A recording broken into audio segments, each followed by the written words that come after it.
The streets of the Russian-held port of Kherson in southern Ukraine were virtually empty this week.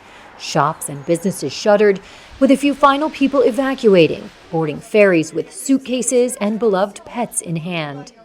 Russian-installed officials there have evacuated tens of thousands of civilians in recent weeks as Ukrainian forces advanced to the north and east of the strategic city.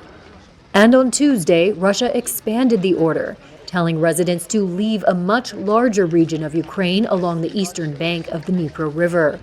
Ukraine says the evacuations include forced deportations from occupied territory, a war crime.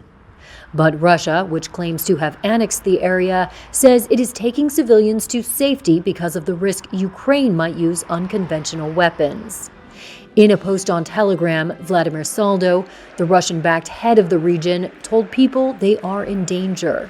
There are reports that the Ukrainian troops may use the dirtiest methods of warfare, which will undoubtedly affect civilians. There is also reliable information that Kyiv is preparing a massive missile attack on the Kakhovka Dam. Kyiv says the accusations that it would use such tactics on its own land are absurd, and that Russia might be planning the actions itself.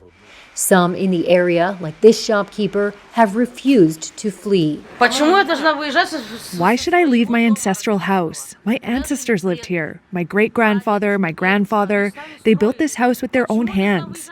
Why should I leave? Why?